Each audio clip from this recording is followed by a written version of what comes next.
खबर शामिल करते हैं नवाबशाह से, जहां पर एसटीपी की तरफ से गुज़िश्ता रोज हड़ताल की कॉल पर पुलिस ने एसटीपी के मरकजी रहनुमा निसार कीरियो के घर पर चढ़ाई करते हुए चादर और चारदीवारी के तकद्दुस को पामाल कर दिया। पुलिस की भारी नफरी ने निसार कीरियो के घर दाखिल होकर निसार कीरियो की वालदा और घर में मौजूद खवातीन पर तशद्दुद किया और निसार कीरियो की वालदा और बीवी को गिरफ्तार कर लिया। इस संगीन सूरत हाल के बाद एसटीपी की जानिब से प्रेस क्लब के सामने धरना दिया गया, जहां पर STP chairman doctor Qadir Maqsi और दीगर मरकजी क़यादत ने शिरकत की। इस मौका पर डॉक्टर कादिर मक्सी ने मीडिया को बताया कि निसार कीरियो की वालदा को पुलिस ने छोड़ दिया है, जबकि निसार कीरियो की बीवी जो कि कैंसर जैसे मोती मर्ज में मुब्तला है और कैंसर है भी आखिरी स्टेज पर, इसको गिरफ्तार करके पुलिस ने गुम कर दिया है। डॉक्टर कादिर मक्सी ने पुलिस इंतजामिया को बावर कराया कि निसार कीरियो ने मनशियात फरोशों के खिलाफ जो एहतजाज किया था, जिसकी वजह से पुलिस को मिलने वाली हफ्तावार मंथली बंद हो गई है।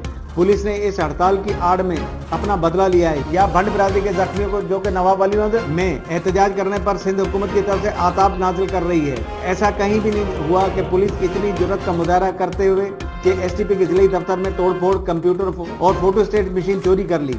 निसार कीरियो के घर में भी पुलिस ने तोड़फोड़ के बाद घर के रखे जेवरात चोरी कर लिए हैं। इनका कहना था कि एसटीपी जुल्म के खिलाफ आवाज उठाएगी और इन्हीं पुलिस अफसरान के खिलाफ एफआईआर दर्ज कराएगी। इनका मजीद कहना था कि मैं सिंध हुकूमत और बिलावल भुट्टो जरदारी से पूछना चाहता हूं कि आप जिस जमहूरियत का प्रचार करते हो, ये एसटीपी के कारकुनान पर झूठी एफआईआर, जिले दफ्तर की तोड़फोड़, सामान की चोरी और मरकजी रहनुमा निसार कीरियो के घर पर खवातीन पर तशद्दुद और चोरी बिलाजवाज औरतों की गिरफ्तारी इसी जमहूरियत का हिस्सा है जिसका जिक्र आप करते हैं। आखिरी इतला आने तक पुलिस ने निसार कीरियो की बीवी को भी रिहा कर दिया था, वो भी इस धरने में शरीक थी।